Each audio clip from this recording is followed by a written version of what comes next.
Hello, everyone, and welcome to another episode of Soul and Screen.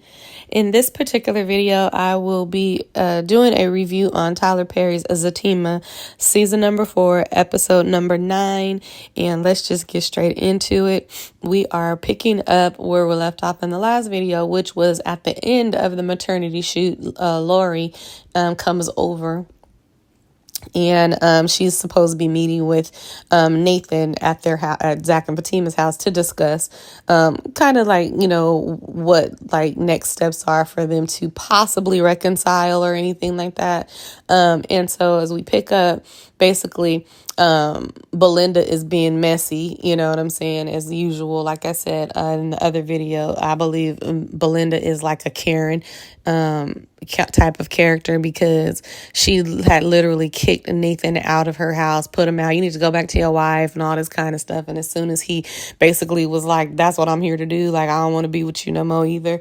All of a sudden, she, talking about, oh, you my dude. And she over there telling Fatima and Angela, I think I'm going to tell Nathan I'm in love with him when you just kicked him out and told him, to go back to his wife. So anyway, she basically brings that up to Nathan, and she's like, Nathan, you're not going to tell her who I am. And so, of course, Lori is like, who's this, Nathan? Like, she ticked off because she tired of him cheating on her. That's part of the issues that they're having. And so, basically, Belinda, messy self, tells Lori who she is and is like, hey, I just wanted you to know that while y'all going through your separation, he been in my bed, he been sleeping with me every night and all this kind of stuff. And so, and of course, Lori, like, almost launches out on her, because here's the thing, what Belinda little messy tail talking about, trying to make it seem like it's I'm coming to you woman to woman to let you know, no, you messy, because in all honesty, you shouldn't have been with him if you respect the institution of marriage, which is what she told them and Lori. She was like, regardless of what all y'all think and everybody think in this house, I actually respect the institution of marriage. But if you did, then you would not have been letting him stay in your house, because as Angela said previously, separated is still married. Now, to each his own, but it is women out there who, don't respect the institution of marriage, and her trying to act like she do when she literally was just checked on that by two of her closest friends, obviously show that she does not respect the institution of marriage. And so anyway, they continue to go back and forth, and kind of finally Nathan is just like, he tells Lori, honestly, Lori, I just want a divorce.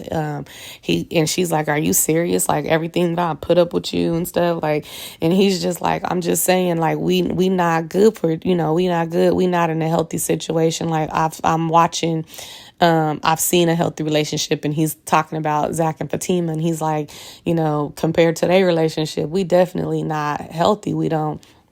And we not there.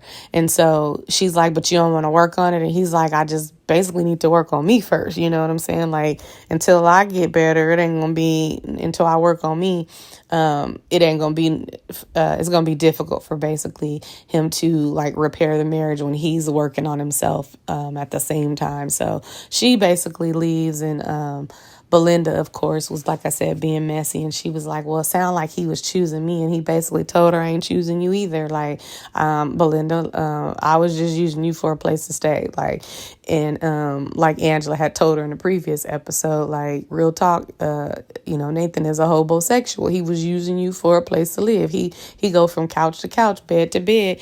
And if that happened to be you, and you provided some consistency of a bed until he got back to his wife, because his best friend had kicked him out, like Tony wasn't letting him stay with him no more. So he not nowhere else to go.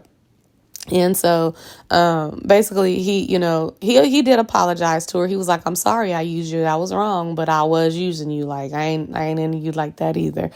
And so, she's like, well, I basically accept your apology, and maybe later on, and like, we can be friends and stuff. So she gets ready to leave, but she still, while she getting ready to leave, she's still like trying to see if he going to go with her, and like, I'm about to leave, and looking back to see, if he gonna follow her out and stuff like that, and so just messy.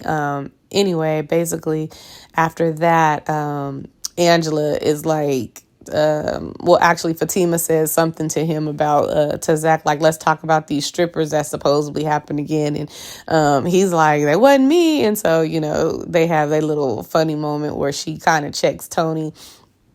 And then Angela's phone goes off, and she's like, oh, snap, I got to go get ready for my date. So she leaves, and she goes home to get ready for her date with Shawn, who, is really trying to pursue her. He has went from just having sex with her to now he's trying to get to know her to see if she's somebody that he wants to pursue a relationship with. So before he gets there, she gets home and she has a package. And it's basically some weight loss medication that she had discussed with a coworker in some previous episodes, something similar to the Ozempic medication, where it's really for diabetes, but people had lost a lot of weight, and the friend recommended it to, she told Angela about it and was like, I can hook you up with a doctor. And Angela was like, nah, but apparently she ended up getting it for herself anyway. And so Shawn comes, and he's like, before she can take the medication, and, basically she's like, hey, he's like, I need to get dressed. And he's like, I think you just wanted me to watch you get dressed. And she's like, well, kinda. And so they start kissing, and she grabs his hand to like take him and lead him upstairs just to have sex. And he's like, wait, hold on. He's like, wait a minute, Angela, like, I really do want to take you out. I made plans, I made reservations and things. And so he's really just trying to let Angela know that this is not about sex for him anymore. He's gone beyond just sex with her. He wants to find out if she's somebody that he can be with. And so Angela is not just not used to it. She's dealing with her own insecurities, which Dr. Reed did bring that up in earlier seasons, that she has some insecurities there. And this is coming out even more so. Like, she's presenting sex to Shawn just because she's assuming that he doesn't want to be in a relationship with her. Most likely, since she, for whatever reason, I mean, it's not even just because of her weight, but obviously it may have something to do with her weight, but just she's not used to men wanting to be in a relationship with her, so much so that she is literally like setting up, defense mechanisms. Like, if I just make it about sex, then I don't get my feelings hurt, basically. And that's what this is. And so Shawn is really just trying to tell her that's not what I want anymore. So he takes her, they leave, and she doubles back, and she's like, oh, hold on, I forgot my purse. And before she grabs her purse, she does give herself the injection after just kind of running through the directions, which basically, of course, tell you to clean the site before you inject yourself with a needle, and make sure you eat before so. And she didn't do either of those. So she took the medication, and then they go and they get to the restaurant, and Angela, she in her feelings again. She's like, wait a minute, you said this was going to be exclusive. And he's like, just come on. And she's like, I could have took myself here. I've been here. And so she just coming up with all these reasons to nag and be kind of irritating, because what difference does it make? He brought you to dinner. Like, at least see it out. Like, you didn't even, they literally outside the door at the restaurant arguing in, not necessarily in a big argument, but she is trying to start an argument by telling him, like, you didn't even do what you said you was going to do, but she's not even in the restaurant to see what he did do. So anyway, they get in, and she sees that he literally has the whole place closed down. Like, there's no one else in there. It's just them. It is a table for two. It's like candlelit and everything, and just chef special. And she finds out a little bit more about him, and that he made an arrangement to like shut the place down and just give her an exclusive evening, even though the restaurant is not exclusive. She'd been there before, but she's never been in there with a man who shut the whole place down for her and had the menu cultivated for her and things like that. So he can get to know her. So that was very good. It was good to see that kind of come forth. I am liking to how Courtney is writing to allow the characters to evolve a bit, you know what I'm saying? Like in a realistic time frame. I think that's what I like about it, you know what I'm saying? So anyway, the next kind of scene I believe happens is let's see, I think it's it is Jeremiah at the hospital, and he is basically getting discharged. The doctor is like, hey, you doing good now. You fine. We can discharge you, but we do recommend that you go to the next step, which is a rehab facility. And he's like, I don't do well in rehab facilities, but I need to stay here. And she basically tells him that's not what the hospital is for. And he was like, what you mean? I am sick. And she's like, well, the hospital is for physically sick people. You need to go to a rehab facility. And he gets, a little in his emotions, and he's just like, if you put me out, I'm a OD again. Like, I ain't gonna make it. I'm telling you, as soon as you let me out of here, I'm gonna go and, get high again. And so she's like, you can't stay here. So he calls she calls security because he grabs her arm, you know what I'm saying? And she's like, I need you to let me go. So anyway, they escort him out. And, and I forgot. So earlier, after everybody had before Angela left Zach and Fatima's, Zach gets a phone call from Connie, and she was telling Zach about Jeremiah ODing and being in the hospital. And he basically told her, you know what I mean? Like, honestly, I don't need you to call and tell me about this because it ain't nothing I can do for him. I'm trying to make sure that I'm focusing on my family because he already tried to help Jeremiah. Remember, he put down $5,000 to get him in a rehab and he didn't stay. So he basically is like, I just can't do this no more. And before they hung up, she's like, actually, I want to talk to you and Fatima, not about Jeremiah, but just about something else. So if I could set up some time. And he's like, okay, cool, we'll do that. And so, honestly, I think again, Connie's still, remember in season 3, she asked Tony to talk to Fatima and Zach about them taking care of her taking her kids. And I honestly still feel like this is, a little out of pocket for Connie to do. Like, I understand they friends and everything, her and Zach and stuff, but you got 3 kids and because you don't get along with your family or whatever, you know what I mean? But again, Tony, where you at? Like, when you gonna raise your hand and step up and stuff, and have a conversation, Connie, maybe I can help take care of them because Zach and Fatima are over there trying to, build their own family. And it's really interesting that nobody is thinking about that. Like, people keep bringing drama to Zach and Fatima's doorstep now, and she pregnant. She deep into her pregnancy, and other episodes or previous episodes, and even if you go over to sisters, they got Michael. It's like people forget, it's not just them. They got a kid, and she pregnant. So I just don't think that's cool for Connie to ask Zach and Fatima that question as a friend, but that's me.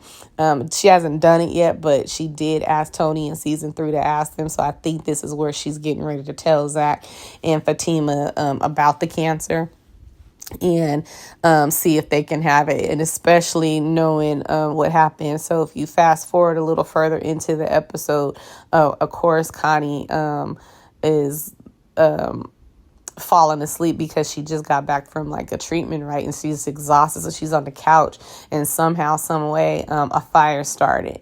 And so she's running through the house calling her kids a name, talking to her son, get your sisters and stuff. And she looks through the house and they don't seem to be in the house.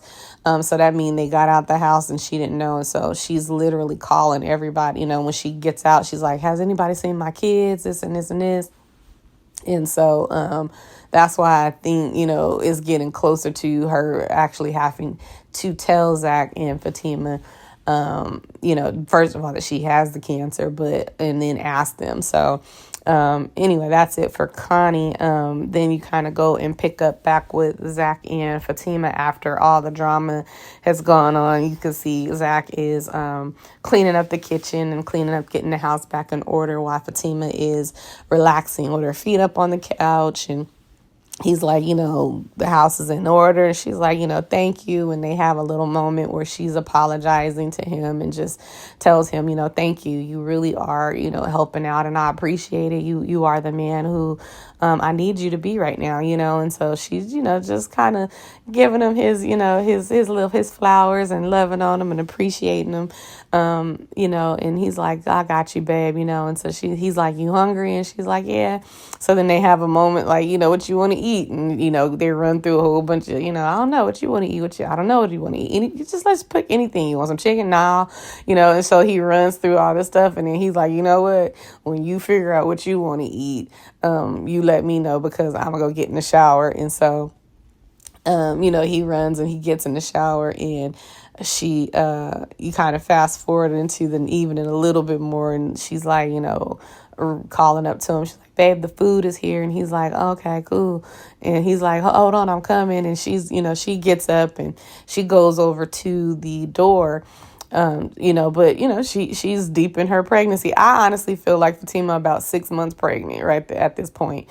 And so she getting up and taking her a second to get to the door. And what you do see is you see Leslie, grabbing her order and walking off, but Deja catches her, and Deja apparently must have seen her kind of going in and out before, and must have been trying to clock her or whatever. So she caught her and she grabs her, and they tussling outside, and then old girl Leslie ends up kicking Deja in the stomach and all this kind of stuff. And so Fatima hears the tussling outside, and she comes outside, and Deja is like, you got to get her. We almost got her. Call Zach. And so Fatima's like, what's going on? And she was like, I had her, but she kicked me. And Fatima was like, oh my goodness. And she was like, go get Zach. And she's like, no, we can't go get him. But she's like, it's okay. I just need to figure some stuff out, but don't tell Zach, So Fatima back on the not tell Zach thing, and she because she don't want Zach to give her a bodyguard. That's what this is about. And so basically, her and Deja have some discussion, and she's just like, do not tell Zach anything about this. And so she's like, all right. So she goes into the house, and while she's walking into the house, she has this another sharp pain, just like she did a few episodes back. And Zach, is coming downstairs, but he not really kind of paying attention, because she had a moment at the door, and then after that, she kind of just, rubbing her stomach and kind of looking a little out of it, but nothing that would make him think that she's, had an experience or a sharp pain or anything. So he comes down, he just go sit down, and I'll basically plate the food. And so she's like, okay. And that's pretty much it for that episode. I think the episodes are really progressing very well. I think Courtney's writing is doing really, really good. I think he found a balance as we got a little further into it, because I feel like it was some episodes that, to me, some of the other side storylines, which I'm in agreement for, it to be multiple storylines, but for a minute, some of them were seeming too long or maybe too exaggerated. And I feel like as we get a little deeper into the series or season, he's finding a better balance of how much of the storyline to put in to mix it with Zach and Fatima's storyline. So, which I love. I think that's cool. So I was like, I got you. So. Anyway, that's pretty much it for episode number 9 of Zatima. Tell me what you thought of it. I really thought it was a really good episode. Just kind of moving the storyline along, nothing too major, except for just kind of, again, exposing how much of of a problem Leslie is becoming to the point where you taking their food that they just ordered. Like, I mean, ma'am, I need you to get some business, because we already know she ain't playing with a full deck, because she's showing up at her job, she leaving toys, and, she got cameras sitting in their house watching, them have sex and calling out Zach name as if she's Fatima. Like, the girl is like cuckoo for Cocoa Puffs. Like, just, she's not there. But now you doing so much to the point where you literally picking up they food from delivery. Like, as soon as they drop it off, it had just got the notification that the food was there. So to me, that shows that she's escalating in her stalking, right? You know what I'm saying? And so a lot of people are mentioning on social media that Crystal actually did say that apparently that she's mentioned before on her podcast that she's had stalker issues and things like that. So apparently this may be where this storyline kind of came from, and where they brought in Leslie and getting into deep like that. And all I can say really is, like, be praying for Crystal, like, because if somebody did some janky stuff like this, then for those who are absolute fans and pray to the Lord and Savior Jesus Christ, go ahead and lift your girl up, because that's some janky stuff. That's crazy. But anyway, other than that, tell me what you thought about the episode. What did you think about how Zach was able to kind of help de-escalate the things with the argument with Lori and Nate? Nate actually having some level of growth and being able to admit to both Lori and Belinda that, he not ready to be with either one of them. And then, Angela's situation, as far as her, putting up barriers and just using sex as a defense mechanism so that she doesn't get hurt because of putting her feelings out there or anything like that. And of course, we don't have any backstory on that, but I'm pretty sure that's pretty much what it is. And that's kind of what I believe Dr. Reed was telling her in season 1 when they had the round table, and he kind of came in and was telling everybody what he think they issues is and stuff. So anyway, it'd definitely be interesting. I really, again, hope they bring Zatima back sooner than later, because Sisters is losing me. So it'd be nice to have some good content, some good writing up here. But in the meantime, I will go ahead and check with you guys later. Please feel free to like, share, and subscribe. Don't forget to hit the like buttons. Again, I see people viewing, which is great. I appreciate the viewership and the engagement, but please make sure you hit the like button as well as I try to grow the channel. Talk to you soon. Bye.